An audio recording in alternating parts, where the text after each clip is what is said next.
Assalamualaikum warahmatullahi wabarakatuh. Kembali lagi bersama kami kajian online daily. Salam politik akal sehat yang mengedepankan akal sehat.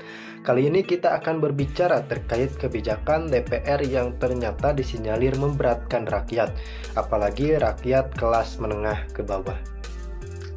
Seperti yang kita ketahui bahwa di awal, visi dan misi Bapak Presiden Prabowo Subianto dan Gibran Raka Buming Raka adalah meningkatkan ekonomi serta daya beli di kalangan masyarakat, artinya di semua kalangan. Jadi tidak hanya kalangan kelas atas saja, namun kelas menengah ke bawah pun bisa merasakan hal yang sama. Tentu saja ini diperlukan sebuah kebijakan-kebijakan yang menurut saya memang harus dilakukan dalam bentuk inovasi ekonomi berkelanjutan untuk terutama kelas menengah ke bawah. Kenapa saya katakan demikian? Karena memang rekan-rekan sekalian sangat disayangkan Indonesia, negara kita tercinta, faktanya masih banyak kelas menengah ke bawah, bahkan orang-orang yang hidup di bawah garis kemiskinan. Tentu saja ini menjadi perhatian serta concern dari pemerintah Republik Indonesia agar negara yang kaya, subur, dan makmur ini selaras dengan rakyatnya yang sejahtera. Baik, kali ini kita akan berbicara terkait kenaikan pajak PPN 12% yang masih banyak menuai pro kontra dari masyarakat. Tentunya di awal-awal kebijakan ini dikemukakan ke publik, banyak pihak yang menyerang justru kepemimpinan Presiden Prabowo Subianto yang dinilai sangat memberatkan rakyat. Padahal bahkan ada yang mengatakan seperti ini, bahwa PPN 12% ini alokasinya akan digunakan untuk makan bergizi gratis. Padahal konsep anggarannya tidak seperti itu, rekan-rekan. Justru PPN 12% ini memang imbas dari kebijakan DPR 2019-2024 yang dipimpin langsung oleh fraksi PDI Perjuangan. Bahkan pada saat itu PDI menjadi ketua panitia dalam kurang lebihnya seperti itu dalam pembahasan hal tersebut. Dilansir dari detik.com, Direktur Eksekutif Parameter Politik Indonesia PPI, Adi Priyatno menyoroti elit partai politik yang saling lempar bola adanya kenaikan tarif pajak bertambahan nilai PPN menjadi 12%. Adi menilai para elit parpol seolah mencari kambing hitam imbas kenaikan PPN. Betul sekali, ini seolah mencari kambing hitam. Kenapa dikatakan demikian? Karena memang pihak ini mencari kambing hitam lain dan pihak ini mencari kambing hitam lain. Seperti adanya ungkapan bahwa DPR periode 2019-2024 lah yang menyarankan kenaikan PPN 2024 ini menjadi 12%.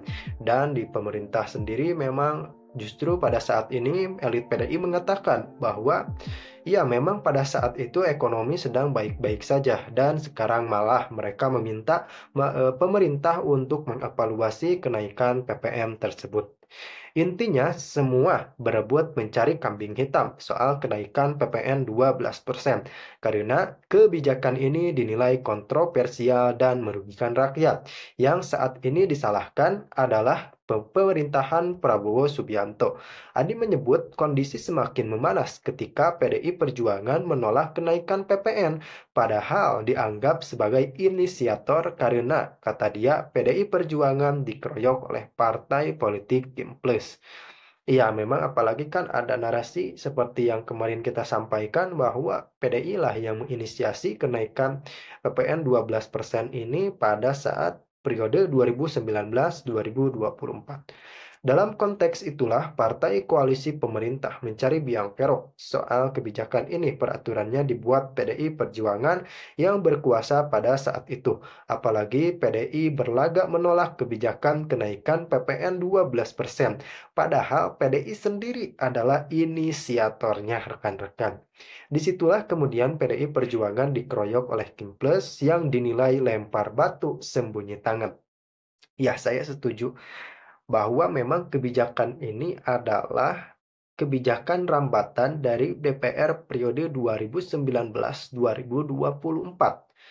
Jika memang seperti ini kejadiannya, maka PDI Perjuangan pada saat ini seolah bermain dua kaki. Kenapa dua kaki? Di satu sisi mereka menjadi inisiatornya, di satu sisi pada saat ini mereka meminta pemerintah untuk mengevaluasi kembali kenaikan PPN 12% ini. Namun yang luar biasanya dari Prabowo Subianto adalah tidak kehabisan akal.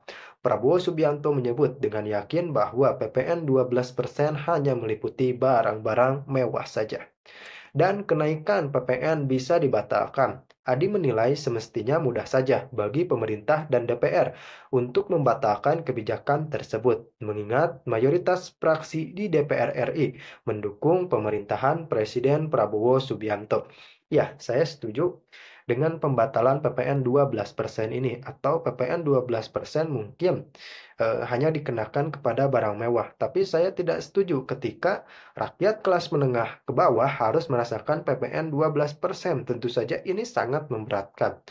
Kalau undang-undang tersebut dinilai kontroversial dan merugikan rakyat, pemerintah dan DPR batalkan saja. Toh DPR full total dukung Prabowo. Mudah saja mengubah kenaikan PPN itu, ucapnya. Ya, saya setuju memang bahwa PPN 12% ini harus dibatalkan. Dan kita akan membahas juga terkait komentar PDI Perjuangan usai disebut inisiator PPN 12%. Sebelumnya, Wakil Ketua Komisi DPR RI, Pak Yelid, menjawab pertanyaan Waketum Partai Gerindra yang menilai andil PDI Perjuangan dalam pengesahan PPN 12%, mengatakan Undang-Undang HPP merupakan inisiatif pemerintahan Presiden RI Joko Widodo pada saat itu. Undang-Undang HPP merupakan inisiatif pemerintahan Jokowi yang disampaikan ke DPR per tanggal 5 Mei 2021. Seluruh fraksi setuju untuk melakukan pembahasan usul inisiatif pemerintahan atas RUU HPP, kata Dolpi sekaligus ketua Panja RUU tersebut kepada wartawan. Ya, kita melihat bahwa memang ternyata ini bola panas PPN 12% ini saling lempar. Dari pemerintahan Prabowo yang baru mulai dilempar pada PDI Perjuangan dilempar lagi kepada pemerintahan Pak Jokowi.